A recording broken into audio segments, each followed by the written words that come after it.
Recording. That's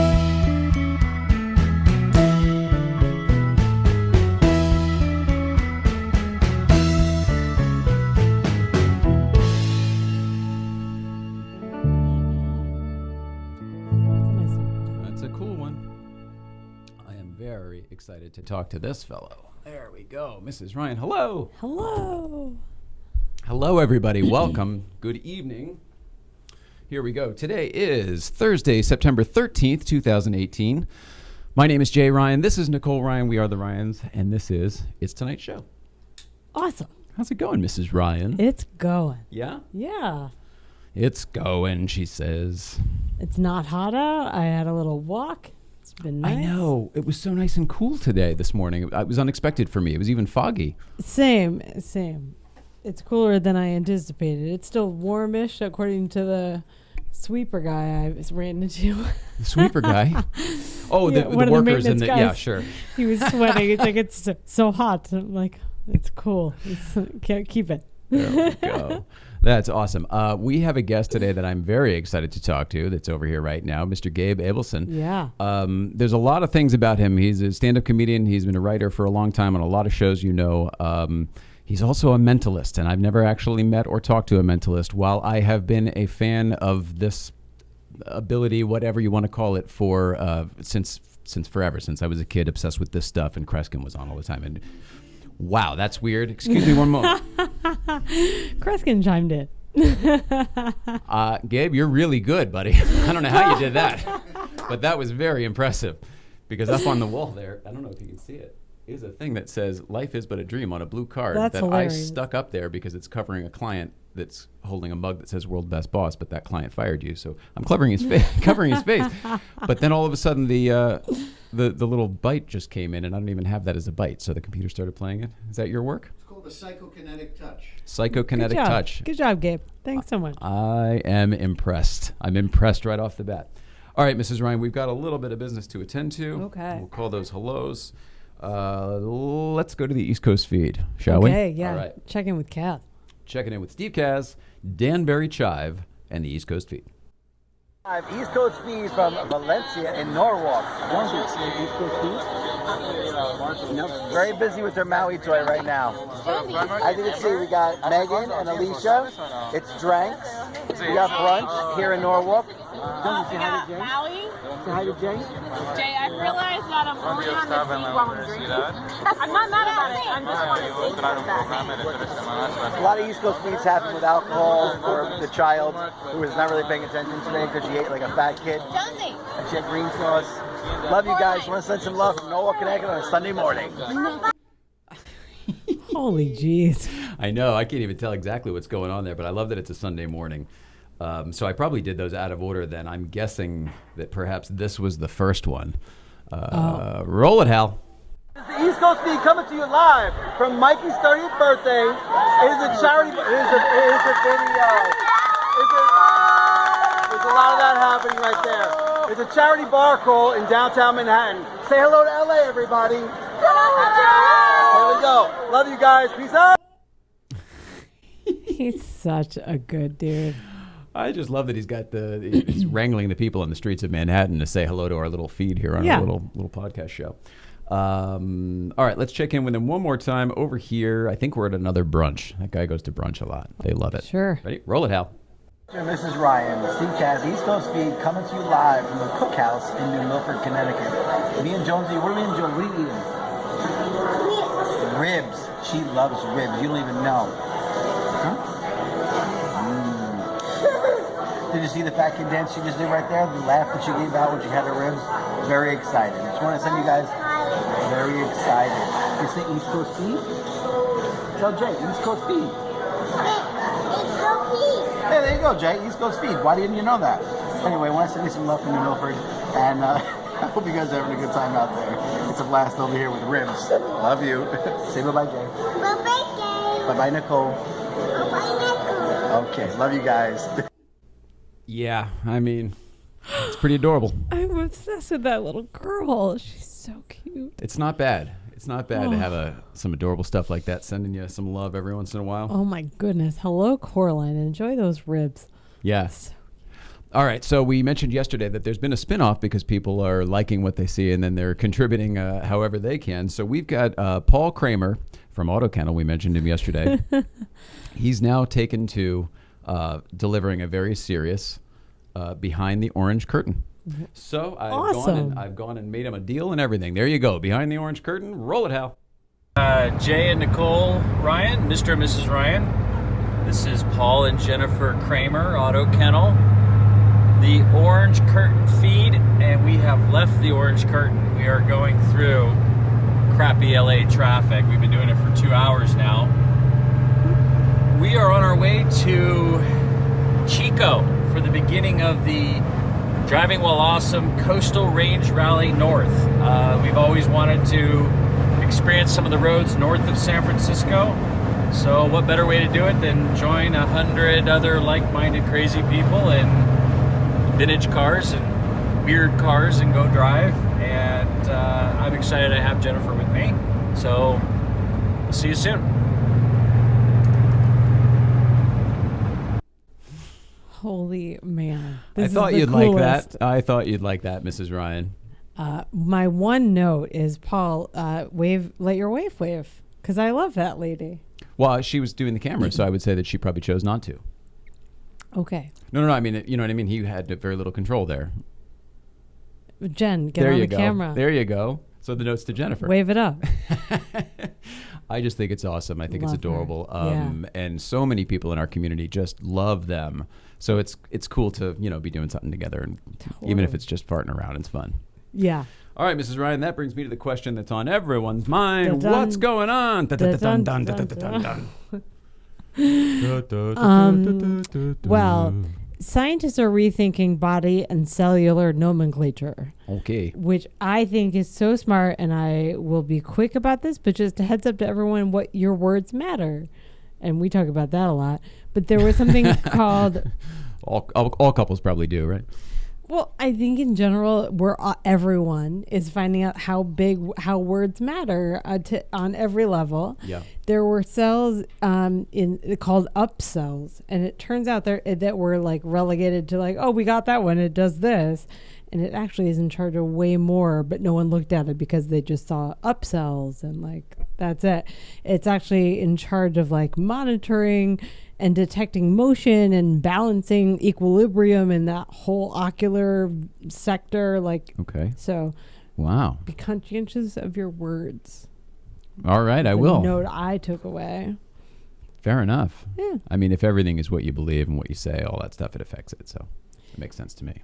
It makes sense to me too. I find that in communication. If you want to communicate clearly with somebody and have them hear you, you have to be very specific about the words that you use so that you don't flame them up first by accident. Yeah. You can say a lot of the wrong shit that's very, you're a comedy writer and a writer in general. It's all about getting the actual message and none of the ancillary shit. I'm getting a very silent nod over there. It's absolutely that. It's all, especially monologue writing, it's all about cutting out every word that doesn't need to be in there. This guy, he walked in and he said, is that from he used to be a Letterman monologue writer. He's worked on all the shows, but specifically we'll talk to him about that. That's cool, Mrs. Ryan. Very cool. Thank you. Hiccup. Sorry. Okay, something I found super neat, kind of similarly in the neural pathway that we've talked about, like the neurology of it. Mm-hmm. Coding's being taught rather than as a coding way, like foreign languages now. We're talking about computer coding? Yeah. Okay. Like it started the article. Do we code in different languages? I always thought that codes were languages. So that, if you coded a Japanese website and an American website, the code would be the same. Is that, I'm probably just being correct about that. That code is the same, but the way it's taught is not taught like a language. It's taught like a skill. I see. So you're adding it to. You can take Spanish, Latin. Well, this is specifically coding. In the Air Force because they're trying to add the human element to AI because it's impacting their world so drastically. They found that like straight AI is not as beneficial. So adding in the human element of the language center. This one's almost too big. What do you, is there a succinct way to sum up your opinions on AI? Do you have an opinion one way or the other? I think it's happening. I think learning how it's happening. Learning how to live with it is going to be the only way any of us can deal with it. Learning with it. How do you mean? learning to live with it. Oh, yeah. Oh, okay. Integrate it into your life however you need it so that you're not uncomfortable with it, I guess. All right. Is my only thing. Yeah, I don't have an answer for that one either. I don't like it, though. No? No, not a fan myself. I don't see any good coming from it. I just don't. And I also don't see the need for it. Whatever.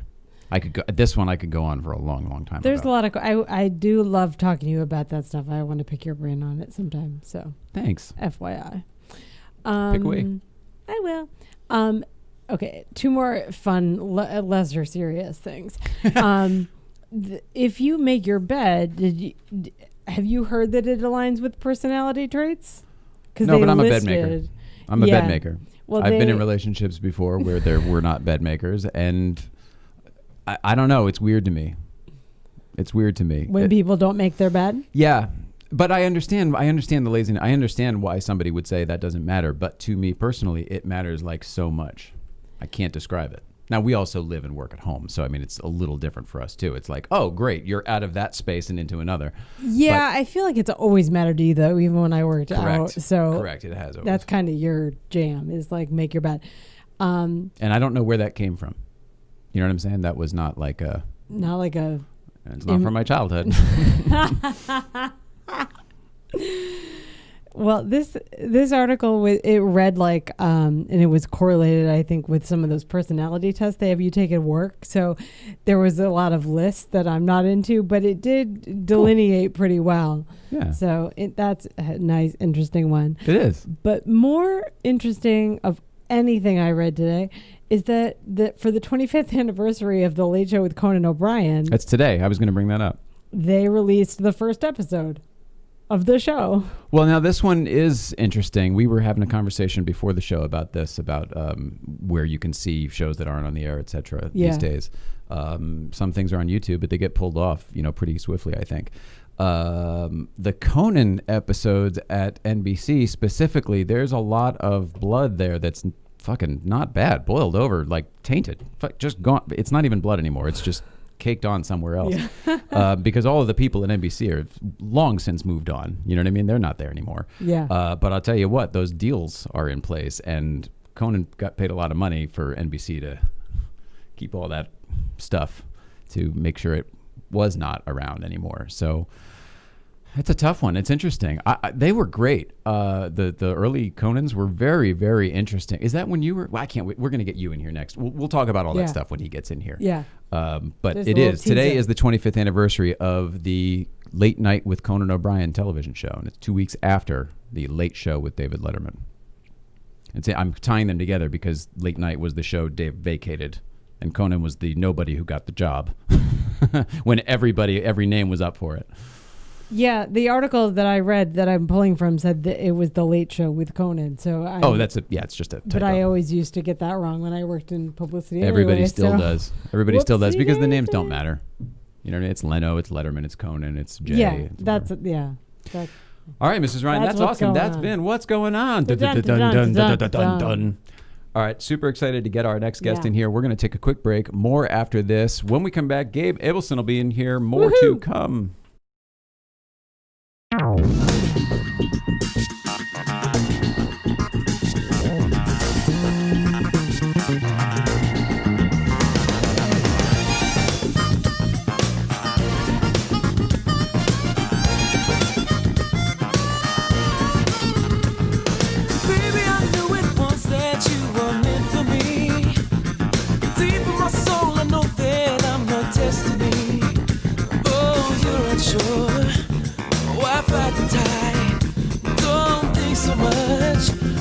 Your heart decide, baby. I see a future and it's tied to mine.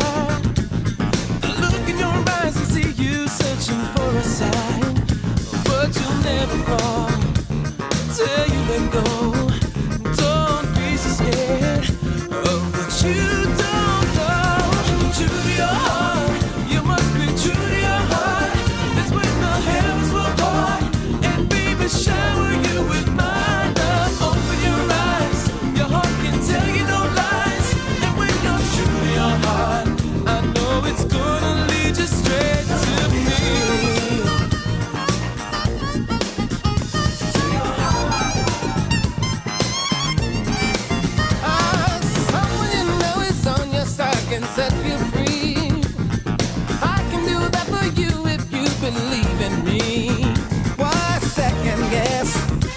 what feels so right. Just trust your heart, and you'll see the light. True to your heart, you must be true to your heart. That's when the heavens will part, and baby, shower you with my love. Open your heart can tell no lies. And when you're true to your heart, I know it's gonna lead you straight to me. You know it's true. Your heart knows what's good for you. Let your heart show you the way. You know it's true. It'll see you through. Yeah, yeah.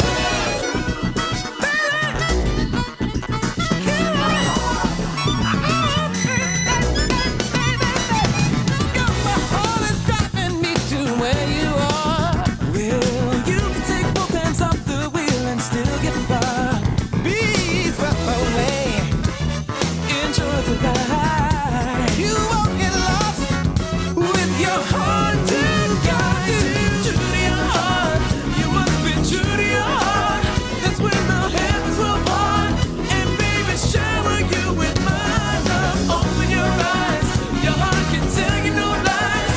And when you're true to your heart, I know it's gonna lead you straight to me. True to your heart, you must be true to your heart. That's when the heavens will part, and baby, shower you with my love. Open your eyes, your heart will tell you no lies. And when you're true to your heart, I know it's gonna lead you straight to me. To your heart. See Nicole's voice. When things are getting crazy and you don't know where to start, keep on believing, baby. Just be true to your heart. When all the world around you seems to fall apart, keep on believing, baby. Just be true to your heart. To your heart.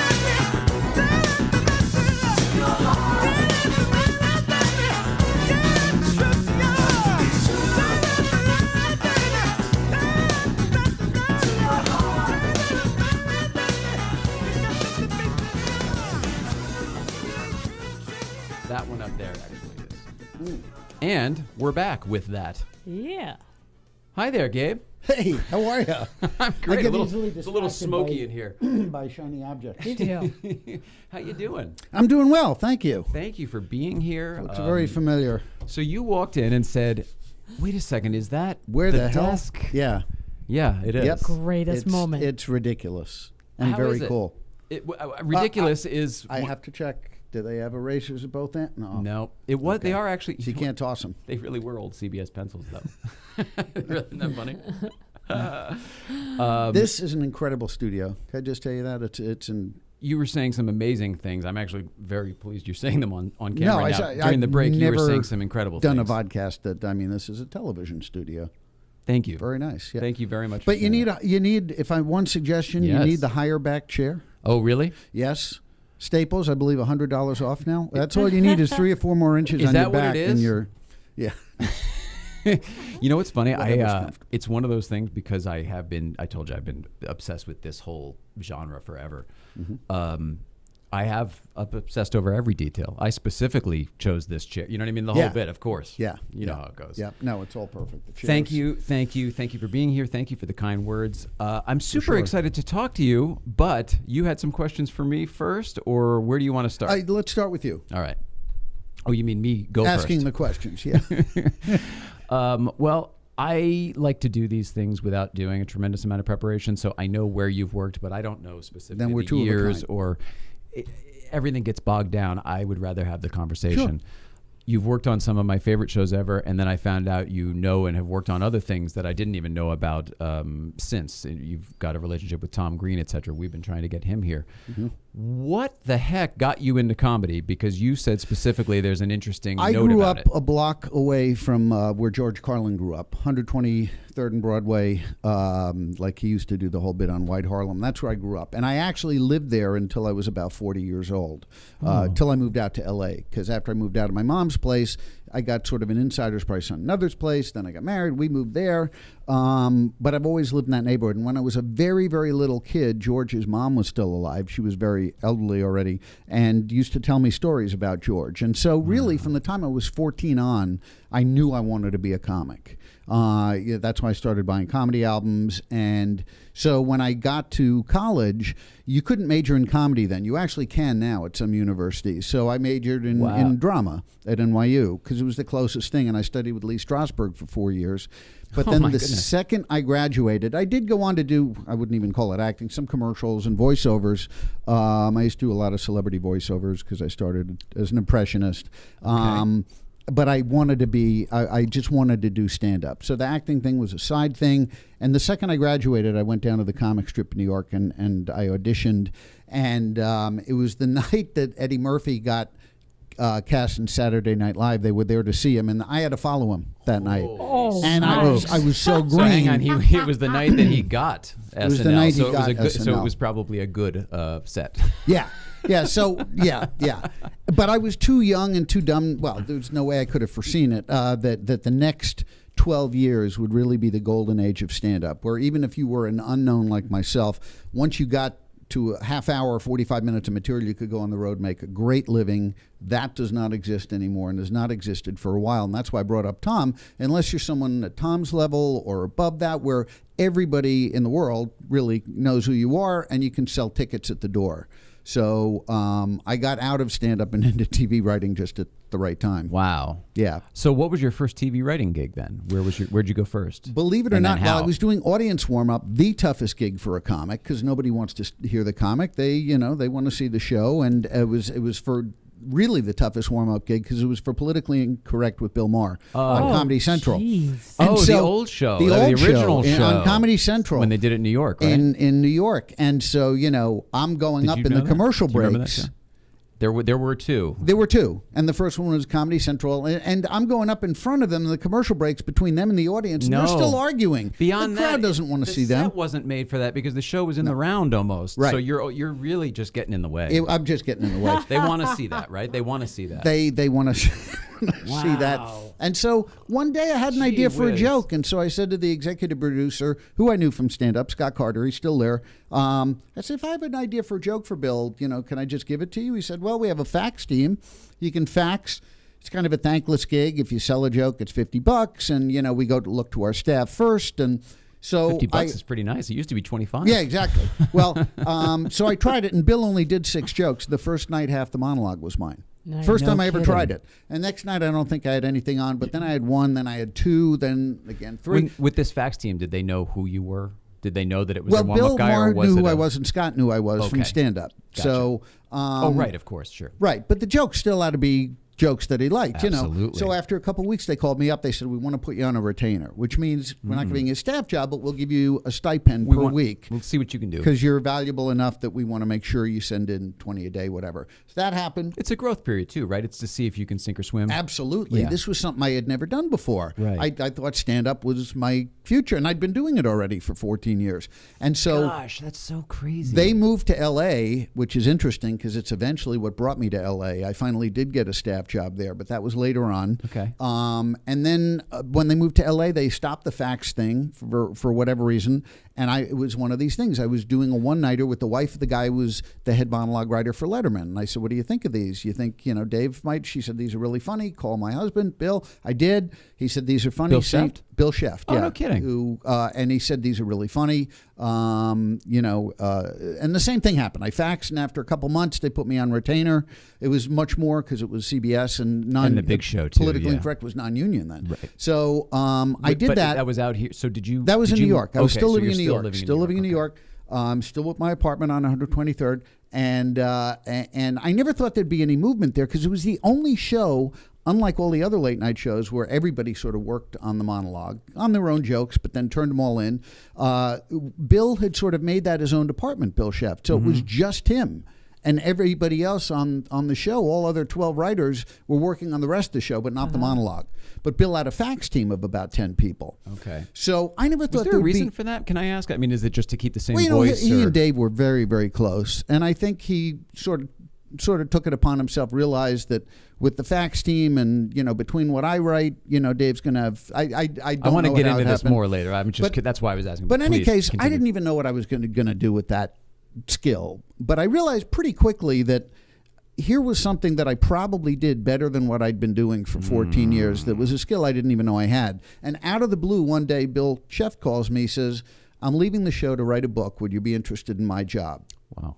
No. Yeah. No, I want to go back on kidding. the road for another 14 years and not be.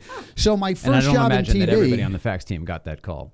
No. But there were about 5 guys on retainer, and we all got an interview with Dave. And I think it's one time this business actually being older. Well, actually being a comic, I think, is what sealed the deal. Because I was the only comic among the 5 faxers. And I think Dave, because he like I said, the monologue is so important to him. And he was going to spend all that time, an hour a day in that room with someone. I think he wanted someone that knew what it was like to have their ass on the line up there every day. Right. Because we would discuss how the jokes went and how the audience was right after the monologue. And then watch that part of the show back afterwards. So I got the call, and then that was it. And Bill wrote a couple other books, and so I was there. And then Bill came back to the show, and I got an offer from Politically So what year Incorrect. was it then that you went to the Late Show? Well, I started in '96, and I ended up leaving in 2001, end of 2001. Do you remember when in '96? When in '96? I don't. You were at CBS though, so The CBS, yeah. You keep doing that. It's all at CBS. Stop that. I will stop that. They moved it to CBS in '93, but that's irrelevant right now. We were talking about the difference in the studios. We were, but his microphone was stolen at some point in '96. This isn't it, but it was. Yeah. Do you remember that? I There were a bunch trying to of remember things when- written into the show. Dana Carvey came in and stole a piece of the set that week, and Right. there was another kid who was the fan club president of the thing, and he came in and we wouldn't leave the theater and all that stuff. Do you know the story behind that? I do not. I'd I love was to a hear it. kid who got let into the Ed Sullivan Theater overnight, and I stole David Letterman's microphone, not knowing how valuable it would be. And there's a crazy ass story behind it. And then I told you I used to do a TV show when I was in high school. I took my replicated. It was the same microphone, but like all of this stand apparatus Right, was right, replicated right. and welded, and I had it all made, and I built it was handmade, like an arts and crafts project. I then brought that to Dave's house on Saturday and gave that to him, where he then gave me a Late Show jacket and That's put great. my mic on his desk. For a decade. So we just told that I had that So story you inside snuck for into the 20 studio. years. I was let into the damn studio. Oh, you let into the I studio. knocked on the stage door. There's a whole story behind this, and I'll give you the link I to the want to podcast. know how you and I'll walked tell out you. with the desk. That's Oh, no. This was much smaller. Yeah. But it's the truth, and I held that on as a That's crazy ass secret for years and years and years, and it kept me from going, continuing down that path. Right, And right. it wasn't Wow. until years later, and you put all that shit in order in place, and you become an adult and figure stuff out. And then all of a hilarious. sudden, it's not a problem anymore. you bring it back to his house. But I was no, I gave him mine. I still have his. I want to give him his back. But he used mine on the show for 10 years. So every night I'm watching the show with a constant reminder of what I did. So yours was a working mic. Yeah. Yeah. Yeah. But Okay. it was an actual old RCA 77. Right. Yeah. Yeah. Hilarious. Yeah, crazy. So that's why I was asking specifically about that year. You had none of the writing, no part in that. No, any of no, that no, no. stuff. All right, No. good. No. All right. So you went to Letterman, took Bill's job, and then what happened? And then the Bill ended up coming back to the show. He and Dave are best friends. I And don't then- know much, to be honest with Oh, you. okay. Well, no. You know what I mean? I was obsessed you'd with it. I mentioned- never was people think, oh man, you fucking love David Letterman. Yeah, but like I really loved what they used to have and everything. I was Right. never gonna be the woman who broke into his house and stuff like that. That was not my bag. Right. You know what I mean? It was just that wasn't the thing. I wanted to work on the damn show. Yeah. When I left there, I got a call from Politically Incorrect, which now was a union show at ABC out here. And I always said, because I saw a lot of comics and TV actors City's where move you out. did it, though, right? Was it TV City, though? Yeah, right? it was at TV, Yeah. CBS Television City. And, because I'd seen over my career a lot of comics come out, actors come out, and then come back to New York. And so I always told myself I wasn't going to move out here unless I had a job waiting for me, and that was a job. Yeah. So that's what got me out here in 2002. And then I was with Politically Incorrect until that show ended. And then right down the hall at CBS there was the Late Late Show with Craig Kilborn. Right next door. Right next door. And I went into that gig and then a bunch of stuff, created a couple of shows. So you worked on the Late Late Show when Kilborn was there? I did. Well, I know that wasn't very long, but I mean, that's when I first moved out here, and I was over there all the time. Yeah. Brian McAloon, I think, was Yeah, directing sure. back I know then. Brian very well. He's No come to kidding. a couple of my mentalism shows. Cool. Yeah. I can't Yeah. wait to find out about mentalism shows. Yeah. All right. Gosh, you're like the best guest for me, the nerd. All right. What do you want to talk about? We can talk about your whole career, or we can just kind of shift gears and pop around. And Oh, we can talk about anything. We can talk about, Late Show, or we can talk about, I always find that whole era of stand-up really interesting from 1980 to about 92 when it was really a bustling scene, and then just, That was your jam, right? You started out, you drove people, you said. Yeah, right? yes. I was saying that, like I said, I grew up in that neighborhood, and I stayed in that neighborhood. It was a rare thing that I actually had a garage in my building in New York. Not rare, but I had a car, and no comics had a car. And and it was an old piece of crap, but it was still, I was I Transportation. had just started out, yeah. And the standard thing on a one-nighter, which in the tri-state area, New York, New Jersey, Connecticut, is you would go to the Improv, and it was usually whoever had the car would pick up the other act. So there was a MC, then a feature act, and a headliner. You'd go do the gig, and you'd come back. But so few people had a car, there used to be a running joke that if you want to get booked in New York, send the agent an 8x10 of your car. And the funny part is, in the early days at the comic strip, I used to occasionally give Jerry Seinfeld a ride home because we both lived on the West Side, and he didn't have a car. the irony, right? The irony, yeah. Here on the Porsche Life podcast. So any one of those cars I would love. But so that it was such an exciting and interesting time. I remember Sam Kinison coming to New York for the first time and just blowing the room away, and people were terrified. Even if there were two people in the room at 2 a.m., he would go up and commit just as much. It takes a lot to scare New York. Yell. Yeah, exactly. In the middle of the night. And I was there actually. Sometimes I feel like the Zelig of comedy because it was never really me, but I was there for all these incredible moments like the Eddie Murphy thing. And I was there one night with Chris Rock. He hadn't passed auditions yet, but he was already really funny, really talented. And Eddie Murphy, who was managed by the owners of the comic strip, came into the club, and I was emceeing that night. And he was like, "Does this guy work here?" I said, "Yeah, he's really funny." And he said, "So put him up for 10 minutes." Now, it's a Saturday night, so normally at that point in his career, Chris wouldn't have gotten a Saturday night spot. Went up and just leveled the place. And next thing afterward, Eddie, and he sat down in the booth. Eddie talked to him for a couple hours. He flew him out to L.A. to do Beverly Hills Cop 2, where he had one line as the parking valet. At the Playboy Mansion, yeah. And the rest is history. Here's the deal. I get $5 for limos, $10 for whatever the heck. It's Yep. very funny. Yep. Boy, that's so That is funny. so funny. I didn't know. I used to work with Chris on his PR team. Like, I didn't know that. He is the nicest guy in the Yeah. world. The nicest guy. Yeah. I mean, my Very real. It's very, very real. very that real, guy. totally real and generous. And my ex and kids went to New York to see his show. He had a show. Can I curse on the show? Yeah, sure. Okay. He had a show called "The Motherfucker in the Hat" on Broadway. Okay. So, Especially my if wife it's a and proper name, then of the course you kids can. had got tickets, and I'm saying my kids are going to the show. It's probably a terrible My father. kid, it's got my kids with the tickets. Can So I swear? I just wrote them on Facebook. I don't like to ask these guys for anything, but I said, Chris, my kids are huge fans. And they always stand at the stage door. Could you sign their program? wow. And he said, of course. And so they went to the show, and it was a rainy day, and the security guard, they wait at the stage door, says, Chris isn't seeing anybody. So they get really disappointed. My wife, who's much more of a type A personality than me, gave him my card and said, tell him Gabe Abelson's family is here. And the guy comes back 5 minutes later, and he says, Chris wants to see you in his dressing room. And he hung out with my kids, took pictures, played with them for about an hour, and just such a good dude. guy. Yeah. That's awesome. Yeah, really nice. It's a good story to have. Yeah. I like it.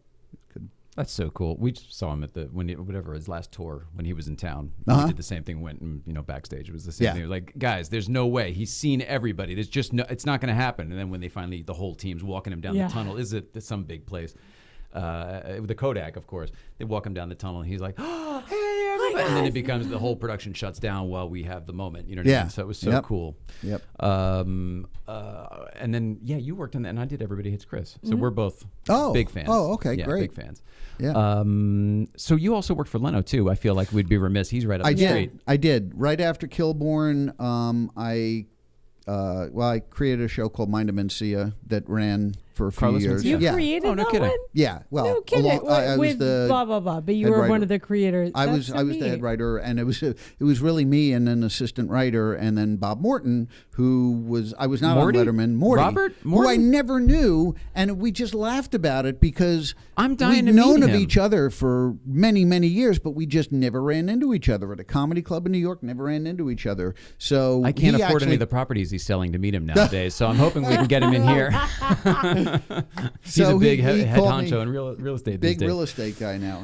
When I got the first email about that, I thought he was kidding around. I thought it was a joke, but yeah, big real estate That's guy. real. So he's on the same thing. Mm-hmm. By the way, I don't know Carlos Mencia as a comedian, so I'm not part of the whole drama and the controversy and the actually Joe don't Rogan stuff either. and everything else. I don't know much I've about never it. worked with him in a club. I've never seen him in a club. I just know I worked on the pilot, and then what happened was I got an offer after we shot the pilot to go to the Tonight Show. And how do you say no? The You have Tonight to, Show yeah. and NBC. So I went and Even Dave almost didn't say no. right. You know what I mean? Would not have said no. Yeah.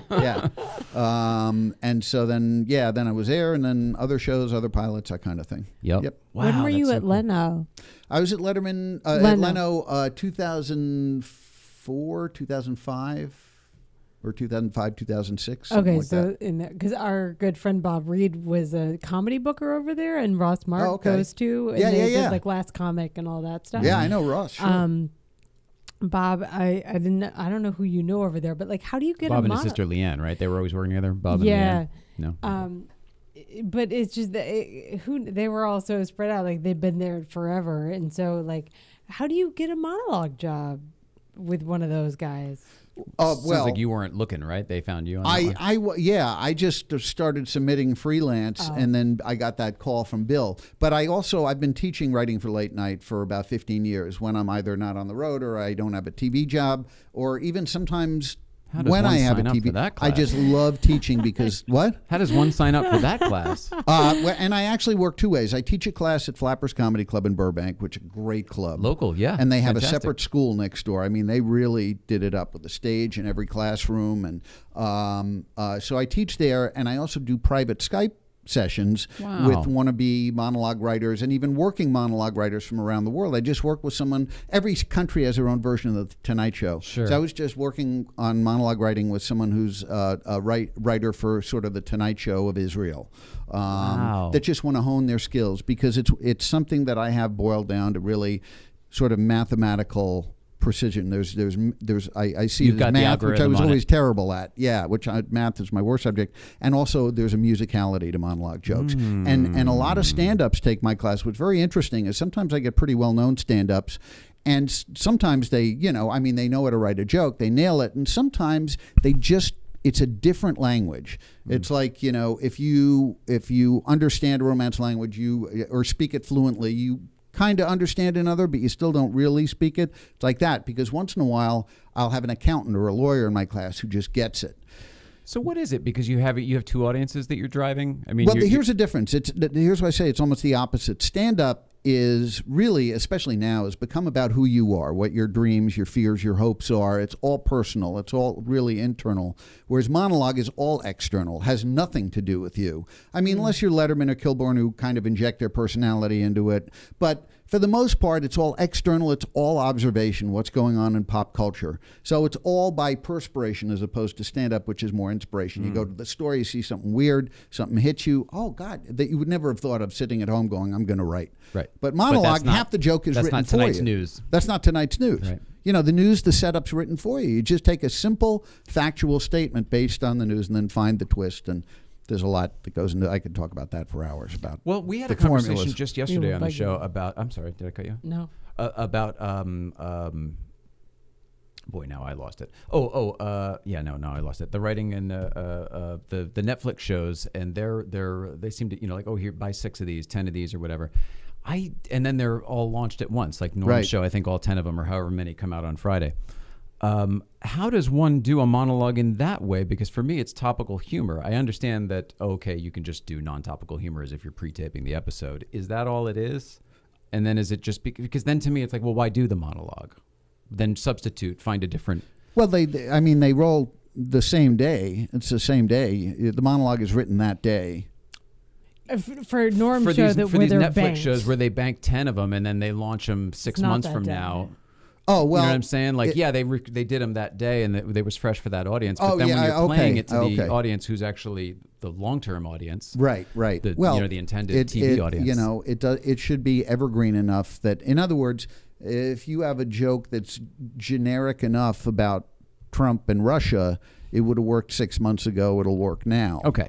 You so know? that's just almost like it's a pre-tape, so it just like doesn't it's a Thursday want to be for a Friday show. That specific, like whatever. Let's say, and you would never write a joke about this for late night, but let's say you were doing the thing yesterday on 9/11 when he did the fist bump, whatever, in Holy the air. Smokes! Yeah. That if you watch it 6 months from now, you can't do something like that. That's there and then gone. Right, but if you say, "Oh, blah blah blah blah blah," people think he's a buffoon. That works always. The buffoon works. All right. The Russian So it's thing just works, a matter of it's you and how you hone your craft during the same thing. Don't forget, on Letterman, we tape 2 shows Thursday. We tape Thursday and Friday. So for the Friday monologue, we would have to pick jokes we knew would still work the next day. Yeah. Oh, yeah. I was trying to use that as an example, and I just couldn't really get there because it's still only one day versus months and months. But it's the same thing. All right, so I ended up cutting you off to ask that question, but somewhere we were in the lines of what it takes to write a late night monologue and why it's musical. Well, what it takes to write a late night monologue, there's a very specific construction, and what you were saying about cutting out excess words. In stand-up, the difference between an and an or may not make the difference. Like I said, it's more about you, it doesn't have to be as tight. But monologue, there can't be really the difference between an and or an or can make a difference between a joke killing and dying. Yeah. And so, you have to get the punch word at the very end of the joke. And so sometimes, even though the English may not be proper, you have to butcher the language a little to get that at the end. And the essential information in the setup has to be at the end of the setup so the audience remembers that for the end of the punchline. I mean, I could go through hundreds of these for you that you just don't really think about until you apply this. I'll give you a joke. I think about it a lot, and I still have a hard time with it. And I think I'm one of those people who I think, I'd be such a good, late night TV writer because my head's so there. Except for the life of me, if I sit down with a pen and paper, I'm like, I don't really understand this. My brain doesn't work on it. If you certainly can, and you can get better and better. It's just understanding these formulas and constructions and things that you wouldn't normally think Chasler about. said the same thing. He probably got it. Who said this? Chasler, I think, said the same thing. Oh, Richard yeah. Chasler. So I have a feeling it probably came from this. For instance, it's funny. I always think of a Monica Lewinsky joke because Dave did them for years. I was there for both Clinton terms and part of Bush's term. So we did a joke. There was an article in the paper after Clinton got caught that he hired 2 spiritual advisors to come and pray with him in the Oval Office. Yeah. I thought there's got to be something here. So I know where I want to go with the joke. I just don't know how to get there. So the joke was, again, a simple factual statement. The setup is President Clinton has hired 2 spiritual advisors to come and pray with him every week in the White House. Punchline, just so we need more people in the Oval Office on their knees. There you go.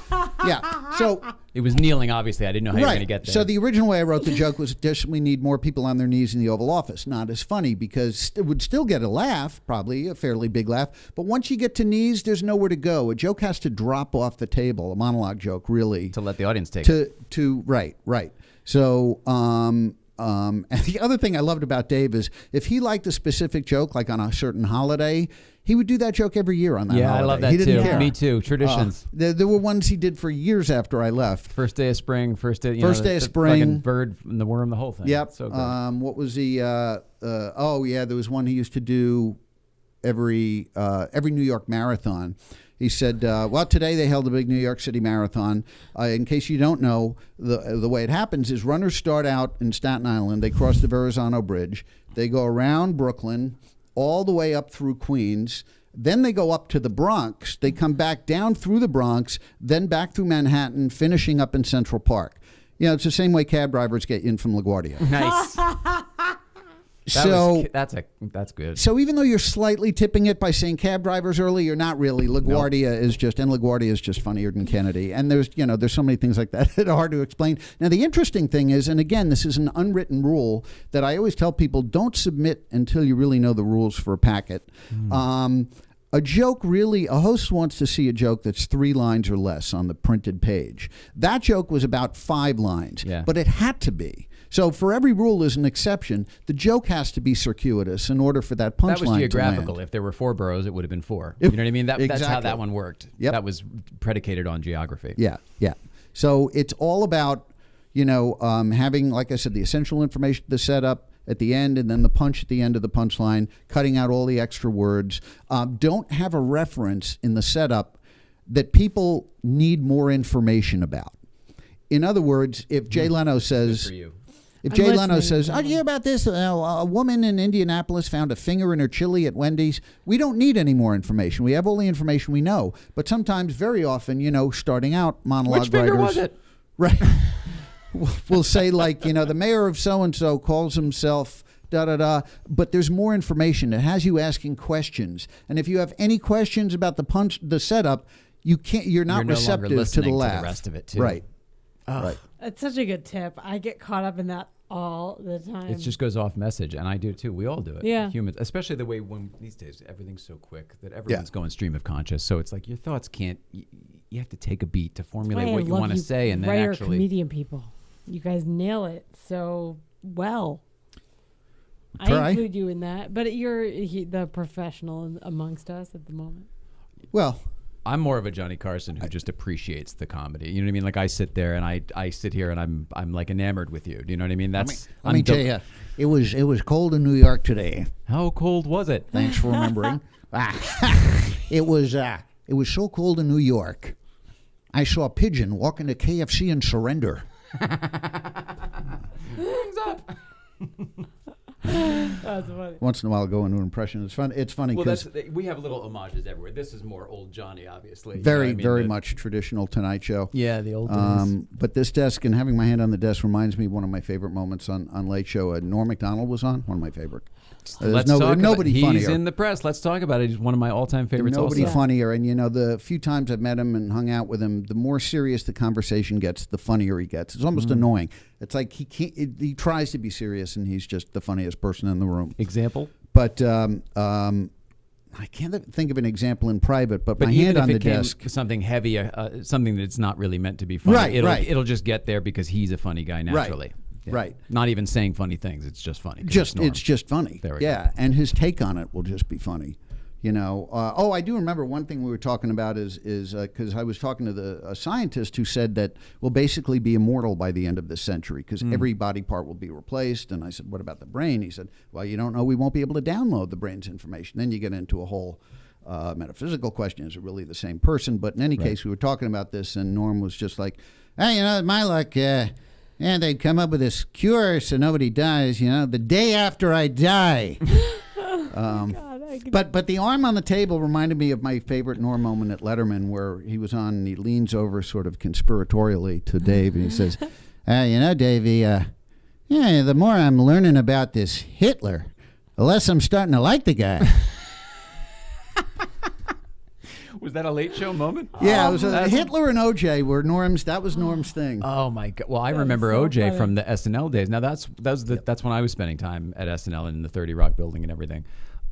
He got shit canned for his OJ shit on that Weekend Update. Why? Well, I mean, that's not the official reason, but I mean that's. And Dave, who at that time was no fan of NBC, had Norm on every week. Yes. After that, just loved and that the was whole all thing. of this time frame. Yep. Gosh, that's great. Norm didn't do the Tonight Show the other night, so we reached out on social saying, hey, listen, we'll take your booking anytime. So I mean, you've got something to promote. Just have a seat over here. Yeah. So we're hoping we can get him here. Yeah. What's are you just friends, or did you ever work we're on not his really show? Friends. He's actually very close friends with Tom, and so that's really how I know him from having hung out a couple times at Tom's house. I remember Tom used to do. I mean, okay. Tom he started the talk show in your house thing. I mean, Yes. I remember all of that. I was head Were you- writer on that. Were you really? Yeah. Was that Tom Well, Green Live? No, it that was- was not called. It was Tom Green. Yeah, it was Tom Green Live. Okay. No, Tom That was the Green's ad- House Tonight Okay. is what it was called. And I was with it when he did it all himself, but he had a booth with a switcher and everything. Right. You know, he's always ahead of the curve. Then somebody comes in years later and cashes in, and he's just ahead of his time with everything. But then it got syndicated, actually, to a bunch of markets. Debmar Mercury the living room produced show it. was syndicated? Yeah, Debmar Mercury produced it, and Whoa. so he built bleachers in his living room, What? and yeah, oh yeah, he had a stage Whoa. manager, everything. So His living room? yeah, That's it was awesome. a big living room. I'm yeah. trying to think because it was the That's house. and on he the had hill. the talk show set. Yeah, And that's what I'm trying to remember from being obsessed with all this stuff. He had the same kind of microphone and the whole thing. Yes, but he I did. think his desk, his old desk from his show. it was from the the new old show Tom Green show. where I was head writer on that show as well. Wait, come on. This is my whole. I mean, forgive me. I'm That- a little bit younger than you, but this is my entire childhood. I was studying your career as my childhood. Well, you know, that show may be the work that I'm most proud of that we did The on new that Tom show. Green show. Yeah, Is And it available for anyone to see anywhere? There are tiny it clips on really YouTube. it was the wrong network for it, because what Tom was doing, it was a throwback to the Johnny. Tonight Show with the 100%. ferns and back and everything. And at the end of the day, the MTV, I don't know The what show the was demo is, good, but it's by the very way. young. I thought it was unbelievable. And the show, but MTV viewers don't want to see Tom Green in a suit and tie come out, and the Carson connection, it was meaningless. I think it Exactly. had been on another network. Agreed. It might still be on. If he did that show now on Netflix, it would be a Yeah. success, I believe, because he would be doing this. You know what I mean? And And we did such experimental sort Yeah. of Ernie Kovacs type stuff, which is another Your- hero of yours- Tom's and mine. really, Yeah, mine too. Yeah. I mean, Dave's too. I mean, the whole bit. yeah, yeah. Wow. And then Bill that- Wendell. Do you remember? Was Bill Wendell there when you were there? He was an not announcer there but- anymore. I don't think he was Okay. there anymore. No, Alan He used to be Calder was. Ernie Kovac's announcer, though. I did back not in the know day that. on the Ernie Kovac show. Wow. Sorry to. Wow, I well- get so encyclopedia when I have somebody who actually knows all the pieces too. Yeah, yeah. So I'm trying to think of where it was. Sorry, I'm No, it's okay. I'm tripping you up left and right because I'm like, and that time when remember that's- when you were in the Beatles? You know, I thought of a monologue joke the other day. I didn't write it, but you read about what Paul said about what he and John used to do. Oh, the yes. Beatles. Yeah. Okay. And there's a song specifically too that came to mind for me. That they used to masturbate together, and I want to say, you know, now I finally understand why Pete Best left the group. Oh, you went a different way. That was so good. I didn't see that at all. Yeah, I didn't write it. I just came out. yeah. Oh, yeah. that was good. You were- I Of course, mean, I did write it, but I never put it down anywhere. Let's Come Together, of course, is how you get to that, or Hold My Hand. I mean, Or Hold any My of Hand, those really. They used Wow. to masturbate together You- supposedly, Yeah. and you know figure things out. Yeah. Good for them. I'm sure they were high as fuck. I mean, I don't I'm think sure. that's just we're sitting in the living room listening to records. I Yeah. just enjoy that all these stories are popping out left and right of like what people's proclivities were in the 70s that like they hid, and they're like, oh yeah, I did that with Bill. Like whatever, no one cares anymore. People are dead. Yeah. You know what I mean? Moving on, they're old. They're like, whatever, man. That's how I figured out that song. Whatever Okay. works for you, right? Yep. Well, I'm actually writing a screenplay now, and this is not a name dropping thing. He's just a friend of mine. He's actually the person that I lived with when I first moved to LA. Let me stay in his mansion, and when I was writing for Politically Incorrect, is Gabe Kaplan. William Morris introduced us years ago. As in and- Welcome Back, Kotter? Yeah, and we've written a couple scripts together, and I know. I'm the one who knows everybody. Well, two Gabes. two Gabes. Takes yeah. one to know one. Yeah, so whenever I go to security, if it's a new guy and they say, "What's your name?" I say Gabe. They think, you know, it's all bullshit. But we Looking were, good, Mr. Kotter. So his stories, you know, because he knew all those guys. He knew Johnny. He knew, you know, Cosby. He used to work in Jack Ruby's nightclub In What? Chicago? I guess. Wow. Yeah. Wasn't yeah. it Chicago? Always carried Or a wherever gun. it was. Oh, Dallas. Dallas, I guess. Yeah, Dallas, yeah. Yeah. Guess it would have to be so Dallas. his stories are just Wow. unbelievable. Each story is a movie. Yeah. Gee. Who knew? None of which I can read. Is Gabe still 'cause alive? it's And I loaded. hate to ask that question. Gabe Kaplan? Yes. Yeah, he's in very good shape, Okay, actually. good. Yeah, he was a semi-pro athlete. Man, I have a good story. I'll tell Can't you believe we're off. talking about the same. But do people even remember Welcome Back, Kotter? I mean, that's where John Travolta and all those guys got their start. Only people probably over 50. All right. Well, Gabe Kaplan. Yeah, I'm yeah. in. Yeah. I'll tell you a story later. So Oh, okay. I can't tell here, but Oh, I but see. yeah. because it may end up being a script. It's just an amazing story. But anyway, good. so I'm doing that with him now. Yeah. And I want to get to a lot of comedians that I know and just that I've idolized have always been into, or a lot of them have been into magic. Uh-huh. And magic is something that I've always been, I don't know, I love it. I don't ever want to be a magician. Right. I understand a lot of the mechanics. I'm not trying Neither to be do one. I. No, I do understand a lot of the mechanics. I do not have the patience, especially at this age, to work with cards and do sleight of hand with coins. I've never. Oh, you don't want to be a magician? No, Right, no. right. And I appreciate the fact earlier when you were before I came out here when you said demonstration, because sometimes and it's really stupid, but it's my own neurosis. The hair on my neck stands up when I hear tricks because I don't like that either. Because a lot of what I do is psychological based, and I guess you could say it's a trick of the mind, but it's not a gimmick. Like magic tricks are gimmicks, And so what I like about mentalism, at least the stuff that I like the most, is stuff that doesn't always work. But it doesn't matter because if the next thing works, it's a miracle. So I like the risk factor of it. But I can show you a couple things. I would something? love to. Yeah, Okay. absolutely. How long have you been doing your mentalist type work? The mentalism I've been doing as a hobby for about 15 years, but I also do shows now, and that I've been doing for about 7 or 8 years. Really? Let me see. Let me just get out of my pocket here. Yeah, you're fine. And then we have this camera for close-ups, and then we'll just set that up. You let me know where we'll. Okay. If we need to adjust. Looking for a group of cards here. Okay. Make sure they're the I carry special like ones. 1 million business cards. Oh, I see that kind of card. Oh, that's Angela's. Do you have a like a phone, a calculator that you can use? Because we're going to need that. Adding it up will probably take a lot of time. Can I give that to you, Mrs. Ryan? Yeah. All right. Cool. It's your regular run-of-the-mill iPhone calculator here. Okay. Just to be clear for everyone out there. Okay.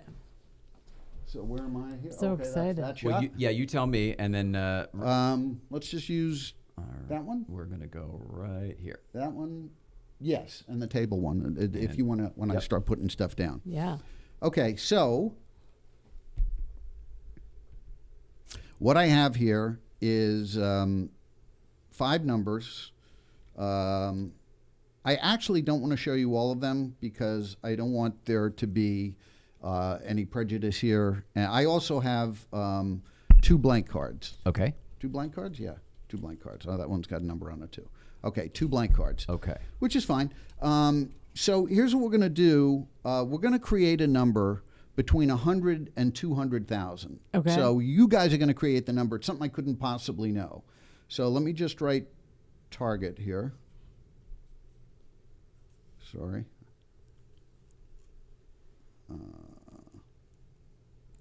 Target. Okay. So obviously it's going to start with a 1. All right, So actually the comma wouldn't be there. 1. So give me a number between 1 and 9. 7. 7. 8. 8. Let's go back to you. 4. That's where the comma would go. It's between 100 and 200,000. 4. 3.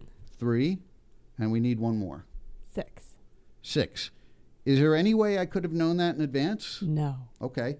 Now we need a total, of course, right? We Yeah. need a total. Yeah. Sure. Okay. So Of those numbers? yeah. So well, you don't. I'll give you the numbers, and then. Okay. So we're gonna have a total, Okay. and I'll read. We'll write. If you can write the total on the back of this card, and we'll read the numbers off together. Make sure I'm Okay. reading the right numbers. Now you Okay. saw these were all pre-written beforehand. Yes. Okay. Except for 2 blanks. So 2 right, which are these 2? Correct. Okay. So 21377 Okay. plus 43211 plus 67325 plus 14120 plus 2-0, not 2-2. Yeah. do we need to start over? No. I think we may. Okay. 32403. Okay.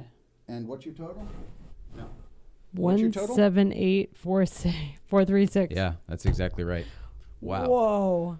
So I'm going to write that down. 1, 7, 8, 4, 3, 6. And you see it matches up, and there's no way I could have possibly known That's this. crazy. The numbers were written beforehand. Of course, I just did that. Not mathematical. 'Cause Wow. They were already there. I saw it too. No way I could have known that. I saw it too. So I like Gabe, that's using crazy. Sort of everyday items. Yeah. It's pretty nuts. I got everything I need. I got a Staples receipt. That's not This enough. is the coolest. Let's see. I worked with a mentalist for like 5 minutes. I was going to say, here now we go. Nicole has worked with a mentalist. Have you really? Yeah. Ooh, what was his name? Leor Sicard. Oh, okay. Oh, yeah, he's great. I know Yeah. you are. Yeah, he's terrific. Don't have my glasses on. Justin but this- Willman does some mentalism good. too, right? Yeah, I Didn't you think work he's with him more for a minute? magic, but You worked No, with him? Leor's mostly mentalism. Oh, I'm No, sorry. Justin Justin Willman. Willman Oh, too, Justin right? Willman, yeah. yeah, I worked with him too. He does some mentalism, but it's more what they call mental magic. Yeah. Okay. So I was looking for a receipt with a bunch of items. That has a bunch of items, right? Yes, it does. And From the so Foothill Food Mart. Foothill Let's see Food which- Mart. So just think of one of the items. The price isn't important. Don't tell me which item. I'll look away. So That's interesting. I was going to start reading them off. Okay. Yeah, no, well, just memorize one. Make sure they're all different. There should be like 10, 12 different items. Yeah. That's what it looked like. Yeah. You remember one of them? Yeah. Just think of that one. Is there any way I know which one that is? I don't imagine so. Okay, so there's no way. You had a bunch, right? They were all different? Yeah, Bunch and of the different camera items? saw that. Yeah, and now The camera saw that? and I have one in my mind. So think of that item, and it helps if you imagine it on a giant white movie screen, spelled out. Okay. But here's the thing. The letters are moving around, so they're not in order. Okay. But you can see all the letters. Can you see the letters that spell out your item? I believe so. Okay, you just saw an S. I know that. There's I an did S see in an your S. item. And an E as well. There I is saw an that. E and an S. And an A? There is no A. I Okay, don't that's think. why I hesitated, because I wasn't sure there was an A. There is none. But I'm still getting an A, and now I have to figure out why. I think it is the item. It doesn't have to do. It has to do with the item, but it's not the thing. Don't give me any clues. Okay. But I think it has to do with the type of item, because maybe I'm thinking grade A. Is it eggs you're thinking of? Yes, it is, and it was Okay. sort of a trick one because it was a voided item. But it was on the same list in the same category. There you Holy But it was a voided item from that same list. Cool. Absolutely. Ah, That is chills. absolutely it. Eggs. So cool. Oh, grade A, of course. Look Grade at you. A. That's what was there an that's what A? led Yeah. me to Was there an A? it. And last one, I'll show you. In my mind, I was just writing eggs on that big movie screen.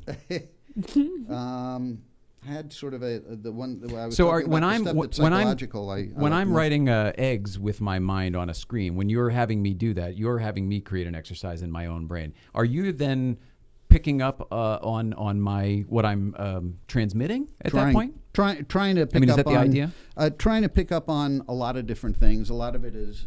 Forgive me if I'm simplifying this too. I don't mean any A lot disrespect. of it is reading nonverbal communication. Tells when you pause, when you look down, when you look which way you're looking, that sort of thing. I thought that I would be a problem with this. I hope this is going well for you. I'm It's enjoying fine. it very It's much. fine. I was afraid that this might be a problem because I have so much going on here that it's not really like you're not getting my undivided attention, even though I'm trying to give it to you because I'm doing other things. You're doing everything you need to do. Cool. And you guys created the perfect 6-digit number. Well, you that's can see. teamwork right there. So, I have a prediction. Okay. I know you a little bit now. I have a prediction for which bill you're going to name. Don't name it yet. Okay. So it's a little game. If you name a bill that I did not predict, you get to keep that bill. Cool. But if you name the bill that I did predict, I get to keep it. So you have a much better chance. You have a 2 and 3 chance. I have a 1 and 3 chance. It's all your money. I think I win regardless. Well, unless you name the bill that I predicted. Yeah, you win regardless. Nothing lost, whatever. Nothing gained. So knowing that, you probably think I predicted the 20 because that's the one I would least want to lose. I didn't get there. Okay. But on the other hand, you might think you'd go for the 5 because it's the least obvious, because that's the one I wouldn't mind losing. Although now it becomes the most obvious due to that nature. So therefore, your only choice really left is the 10 in the center, which now becomes the least obvious. So I think I backed you into a psychological corner, and you're going to name the bill I want you to name. Really? Yeah. Okay. So name any bill. Does it matter that none of that actually is part of my decision-making process? We'll see. Okay. We'll see. Okay. Do you have a bill in mind? You had a bill in mind before I started this process? No, I didn't. I was actually doing other things. I didn't even realize what you were setting up, to be honest with you. Did you hear what I was Oh, saying? I understand the directions. Okay, Yeah. Perfect. So, But I didn't come into it watching you put it out and me saying, "Oh, I want that one." That's that. Yeah. No. As long as you heard what I said. Oh, yes. And you see the bill, I just want you to name. Remember, if I predicted it, I get to keep it. 100%. Just name 20, 10, or 5. 5. You will not pick the 20. No, I know that sort of lets me off the hook. But I got a $20 bill, I got a $5 bill, a $10 bill. But you see, the 5 says, "You will choose this bill." Oh There it man, is. that's great. Yeah, yeah, you're good. Pretty good. I think I had the wrong camera on there, but that is pretty good. I'll tell you what. Whatever you think whatever. There was no trickery there.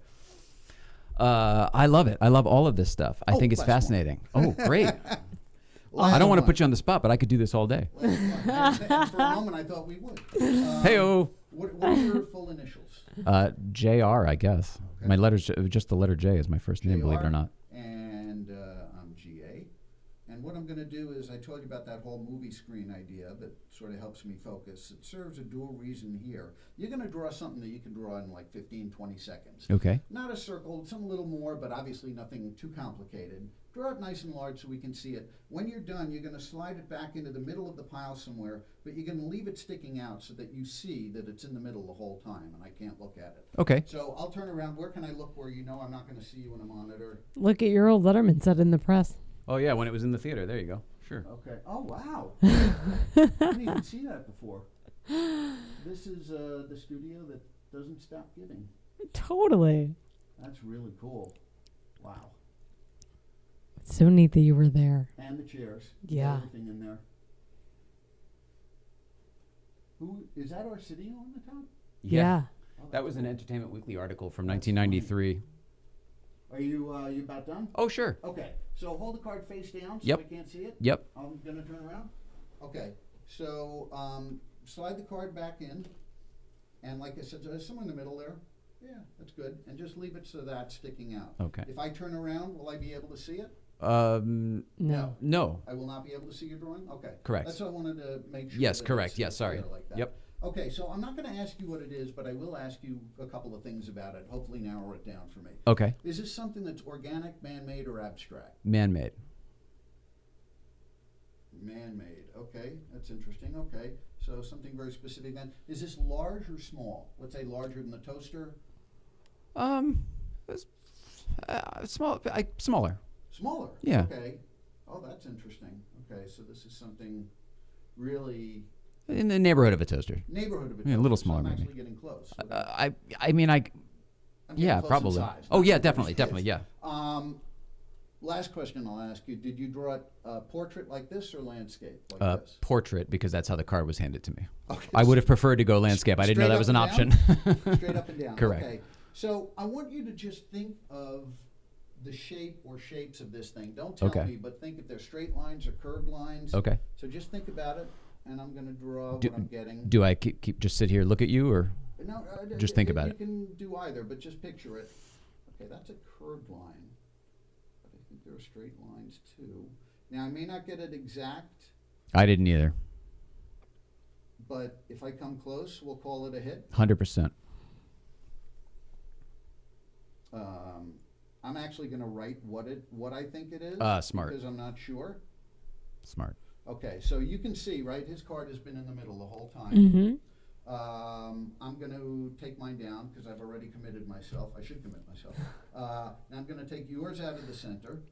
So the first thing, let's turn over your card and see what you drew. I don't think I got it, but I think I may have come close. All I don't know. right. Let's see what you drew.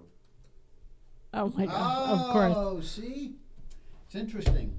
I didn't get it right, but I was getting the shape, not perfect, but Honestly, boy, there's a lot of. You That's a lot. kinda- Here's the thing. What you did is all the man-made stuff. It's all the stuff I made that Yeah. just went on about, Dave. mentalism not always being exact, but you can see there's a. Honestly, there is a lot there, and the stuff that I was focusing on was the stuff that I made, and that's the stand.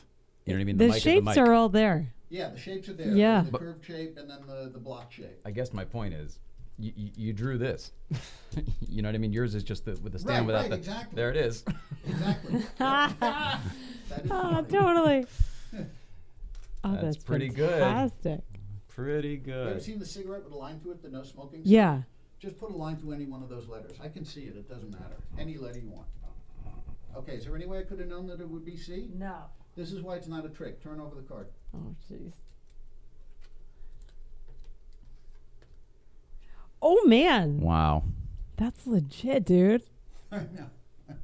I don't. I Yeah, love it. I love it. Bugged the guys I worked with like how to do, and they just did more tricks, and like I still can't figure it out. Were you ever at? Did you ever have any mentalists on the shows when you were on these shows?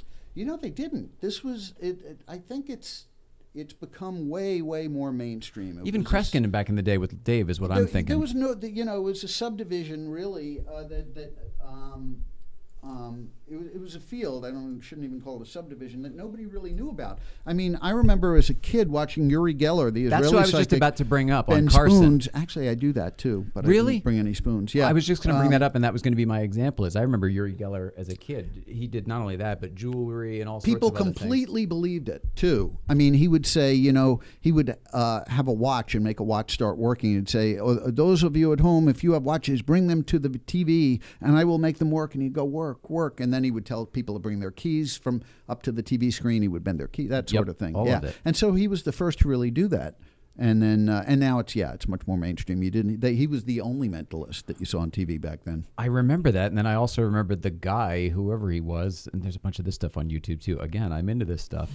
Who kind of debunked the whole thing, and he had him. Do you remember that appearance where it was? I don't know if it was Uri's last Carson appearance. brought his own silverware from home. Exactly. They had the table set up in front of Uri. I'll be honest, it surprised me a little, only because Johnny was a magician, and so you think he wouldn't want to bust. Agreed, except somebody? He was. Do you remember the premise was he was saying that Johnny would have gone along with that 100%. Right. They were specifically saying that no, this is not a trick. Right. This is actually happening. He's going, cool. Right. Let's see it. Right. Exactly. So that's actually what happened. Whereas something like you picking that letter obviously is real. Because I made my commitment, I never get near the card, and you chose the letter. So there's a risk element to that. I'm trying to get her to that, believe it or not, with all sorts of, like I said, nonverbal communication, body language. But it doesn't mean I'm going to necessarily nail it. See, for me, Like it would be so difficult to contain my yes when she actually does it. It worked again. Yeah. Oh my gosh. I could talk to you for days and days and days, but I would rather ask you to maybe come back sometime. I would love to. Yeah? It's been a lot of fun. Yeah. It's been a delight for me. I can't tell you. This is my Carol Leifer. I just geeked out the whole time, and I, you know what I mean. I didn't get to any of this stuff here. Hey, do you have any unrealized goals?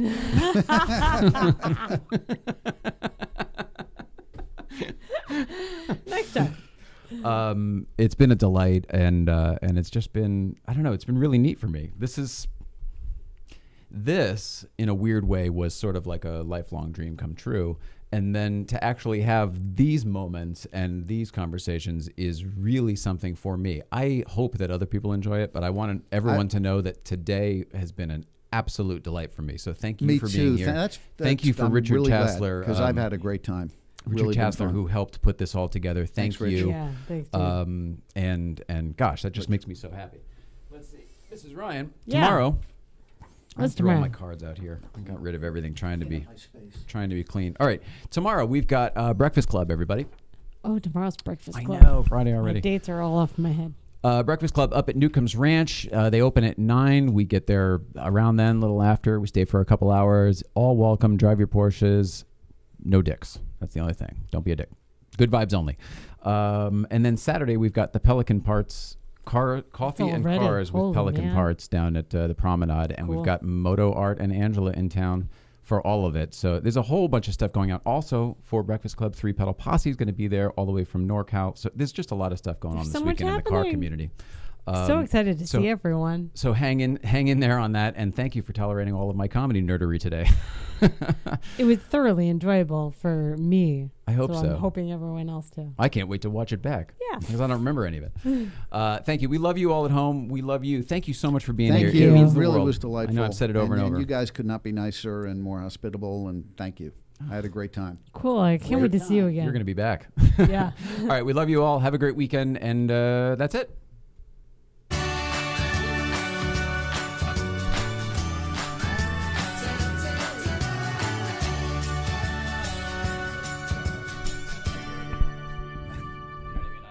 Yeah, no, not at all. You're perfect. Perfect audience member.